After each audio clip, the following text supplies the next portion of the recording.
In this video, we're going to be looking at the information on page Excel 12, and this is where we're going to be entering and editing a simple formula. And you're going to be using formulas in Excel to perform calculations such as adding, multiplying, and averaging.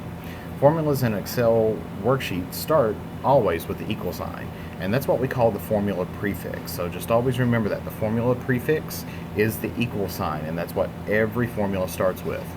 And then you go through, and that's followed by the address or the range name and the values along with the calculation operations or the operators on there, and that is what makes up a formula.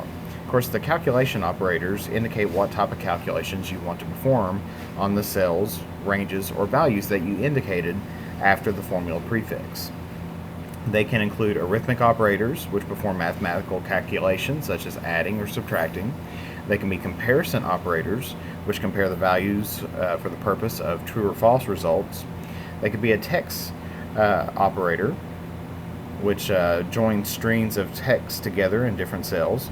Or they can be a reference operator, which enables you to use ranges in calculations.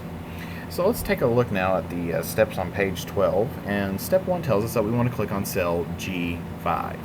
So we're going right up here, and we can tell that right now by looking at our label that we're supposed to be putting in a formula that's going to tell us what the gross pay is. And of course this is the first cell where we want to input in our formula. And of course to calculate gross pay, what we need to do is we need to add regular pay, which is here, to overtime pay, which is here. And so to do that, we'll move on to step 2. And step 2 tells us that we're going to first of all type in our formula prefix, which is our equal sign. Next, we're going to click on cell E5. And that's a quick way of doing that without having to type the E5 in. Then we're going to put in our arithmetic operator of plus, because we're adding these two together. And then we're going to click on cell F5. So what we're doing is we're taking whatever is in this cell and we're adding it to whatever is in this cell. And of course make sure that you compare your formula to equals E5 plus F5. Now of course the blue and green cell references in cell G5 correspond to the colored cell outlines. When you're entering a formula, it's a good idea to use those cell references instead of values whenever you can. That way, if you later change the value in a cell, which in this case may be how much the regular pay was, or how much the overtime pay was, or how many hours they got, or whatever, it will automatically recalculate the information and make it up to date. So once we have this, we're going to press our enter button, and notice that 600 plus 120 does give us $720. And so there is, that's the results of the formula. And of course the same value will appear in cell G15 because G15 contains the totals for the values of cells G5 to G14. So down here, notice that when this got calculated, there's something down here because this is going to add up all these cells right here.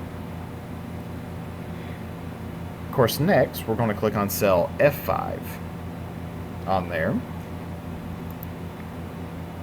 And we see that there's the complex formula that calculates up the overtime pay. Now what we're going to do in this case is that we're going to click just to the right of the 2 up here in the formula bar. And then next what we're going to do is we're going to type in 0.5. So this should say equals C5 times, and then open parenthesis, 2.5 times D5. And what this is going to do is that this is going to change the formula that calculates up the overtime pay. And when we do that, notice the answer here, the answer for gross pay, and the answer down here for the totals down here as well. So if we click on OK, or the enter, notice that all those formulas have been updated automatically.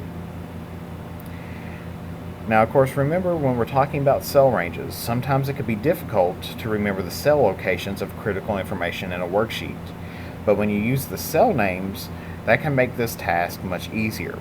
You can name a single cell or a range of cells of continuous or touching cells on there. And you can read the information on Excel 12 on how to go through and name out those cells. Well, that concludes this video here. Our next video is going to be talking about switching worksheet views.